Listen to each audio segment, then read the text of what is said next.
एक और जहां कोरोना वायरस की वजह से पूरी दुनिया की रफ्तार मानो थम सी गई है, वहीं बहुत जरूरी है कि हम एक और अति संक्रामक बीमारी पर भी चर्चा करें, जिसकी गिनती दुनिया की शीर्ष 10 घातक बीमारियों में होती है और जो बीमारी कोरोना से भी ज्यादा मौत की नींद सुला रही हो।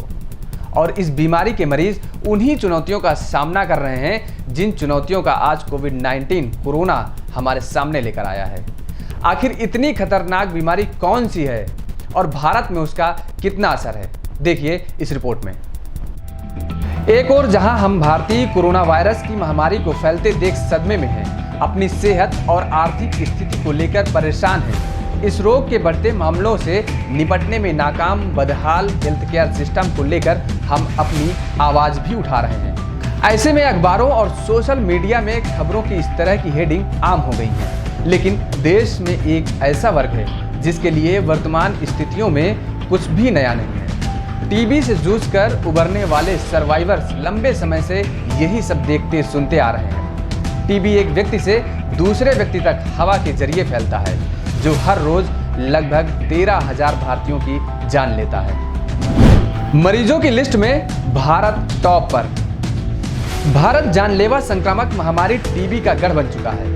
विश्व स्वास्थ्य संगठन द ग्लोबल ट्यूबरकुलोसिस रिपोर्ट 2019 के अनुसार भारत में टीबी और ड्रग रेसिस्टेंट टीबी से ग्रस्त होने वाले मरीज दुनिया में सबसे ज्यादा हैं। ड्रग रेसिस्टेंट टीबी की वह खतरनाक किस्म है जिस पर 2 सबसे ताकतवर एंटी टीबी ड्रग्स 9 भी नाकाम साबित होती है। दुनिया के जाने माने स्वास्थ्य विशेषज्ञ इसे एक जिंदा बम का नाम दे चुके हैं।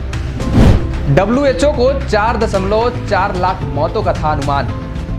टीबी पर जारी एक वार्षिक रिपोर्ट में सामने आया है कि 2017 में लगभग 10 लाख टीबी मरीजों का डेटा एकत्र नहीं हो पाया था।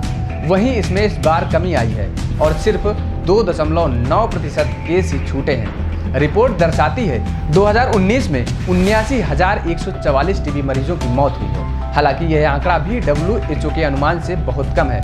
WHO ने 4.4 लाख मौतों का अनुमान लगाया था। कोरोना ने टीबी उन्मूलक को दिया धक्का।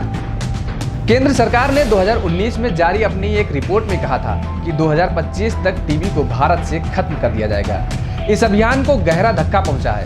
दरअसल कोरोना की वजह से केंद्र सरकार के सर्वे का वो काम भी अधूरा रह गया है जिसके तहत टीबी संक्रमित मरीजों की सही संख्या का आकलन किया जाना था, जिसे इतने व्यापक पैमाने पर पहली बार किया जा रहा था। और यूपी पर इसका सबसे ज्यादा बुरा असर पड़ेगा क्योंकि यहाँ देश के सबसे ज्यादा मरीज हैं। लॉकडाउन खत्म होने के बाद बढ़ सकते हैं मामले। भारत पिछले 50 सालों से टीबी की रोकथाम में लगा हुआ है, लेकिन अब भी इसे साइलेंट किलर के नाम से ही जाना जाता है। जनवरी के आखिरी हफ्ते के बाद से भारत में कोरोना के मामले बढ़ने शुरू हो गए थे और 24 मार्च को देशव्यापी लॉकडाउन की घोषणा हुई थी।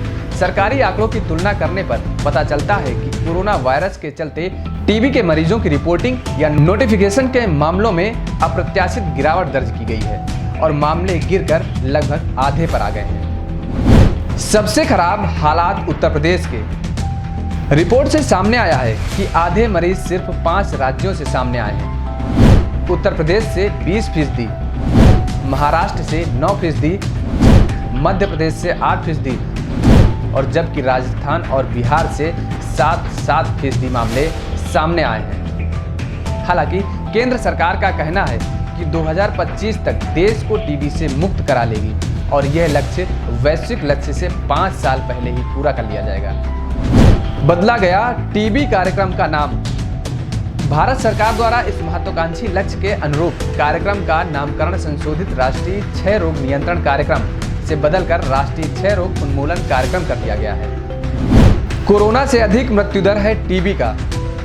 अभी तक के आंकड़ों के मुताबिक कोरोना से मरने वालों का प्रतिशत कुल संक्रमित मरीजों के लगभग 3% के आसपास है, लेकिन टीबी से मरने वालों की संख्या कोरोना के मुकाबले लगभग दोगुनी यानी 5% के आसपास है। यानी जितने लोग टीबी से संक्रमित होते हैं उनमें से 5% मरीजों की मौत हो जाती है। लिहाजा इस बढ़ते संकट की ओर तेजी से पहल करनी होगी, वरना कहीं ये ना हो जाए कि टीबी के खिलाफ जो लड़ाई जीत की दहलीज तक पहुंच गई थी वो दायरे से बाहर हो जाए। वैक्सीन और रिसर्च की कमी सबसे बड़ा संकट। इतना सब होने के बाद भी दबे पांव हमारे जीवन में दखल देने वाली इस महामारी को लेकर जनता में कोई खास आक्रोश भी नहीं है। वैज्ञानिक और शोधकर्ता भी इसकी ओर से आंखें फेरे हुए हैं। ऐसा इसलिए क्योंकि सरकारें इस पर बहुत कम पैसा खर्च कर रही हैं। दुनिया भर में जहां कोरोना वायरस के रोकथाम के लिए साल भर के अंदर वैक्सीन बनाने पर चर्चा हो रही है, वहीं टीबी के खिलाफ हमारी जंग इतनी दयनीय है कि हम आज भी 100 साल पहले विकसित की गई वैक्सीन का इस्तेमाल कर रहे हैं। कई मामले ऐसे भी सामने आए हैं जिनसे ये पता चला है कि वैक्सीन हमें बचाने में नाकाम भी साबित हुई है। Special desk IBN Bharat.